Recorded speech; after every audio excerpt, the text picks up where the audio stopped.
I'd like to tell you a little bit about the way I designed my program. On days 1 and 3, I lifted first because I wanted my athletes to be fresh, to be able to execute the lifts very effectively. I did a dynamic lower body warm-up before lifting legs. I superset A1 and A2, B1 and B2, and 3 so that my athlete would receive the best bang for the buck, get them in the weight room and out of the weight room. I also did shoulder prehab exercises, and on day 3 I did shoulder flexibility exercises.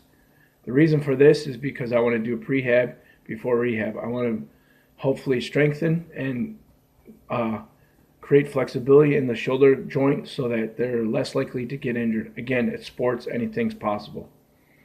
On both days I also did plank variations to strengthen the core stability. Then after all that, right out to the field we went.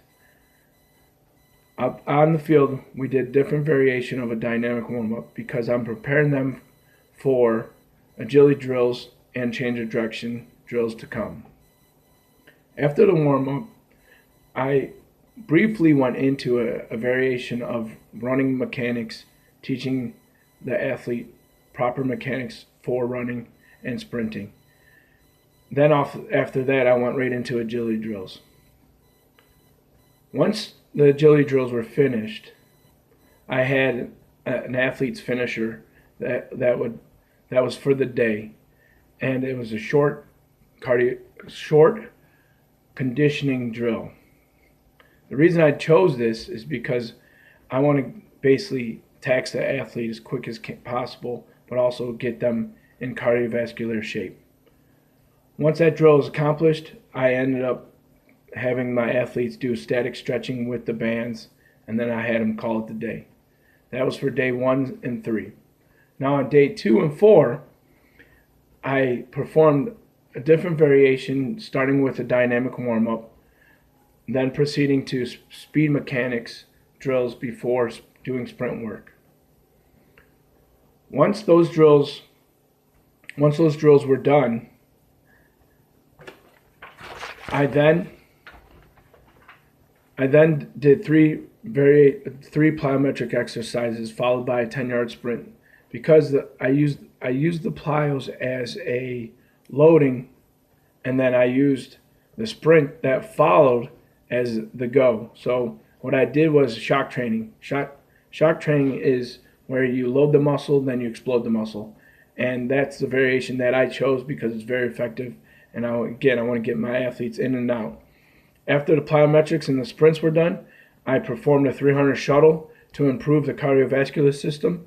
And then on day 4, I did a sprint variation where I had them doing 10s, 20s, 30s, 40s, 50s, up the ladder, down the ladder, and then off. Once they finished that, off to the weight room they went. And then once they received in the weight room, I did a different dynamic warm-up for their upper body to prepare them for the lifts that they were going to have for that day. Once they finished the upper body, once they finished the dynamic warm-up, they would go into upper body movements, and if you see A1, A2, A3 is blue, it should be red. That's my mistake. Sorry about that. Those were supersetted, and then B1 and B2 are supersetted as well. And again, I'm crunched for time, so I'm trying to get in the best bang for the buck and try to get them in the weight room and out of the weight room as quick as possible and be very effective at the same token. After the lifting was done, then I did some ankle stability because, again, I want to do prehab before rehab. I want to make sure to minimize the likelihood of an injury. But again, sports, anything's possible.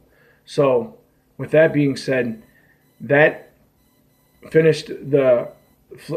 I finished that stability, flexibility, range of motion, then I had my athlete finish with some type of variation of a static stretching to reduce the stiffness and the soreness that they have occurred through the week of the workouts. And basically, you just have a brief overview of day 1, day 2, day 3, day 4, 4-day split, that program that I've developed and designed for my athletes.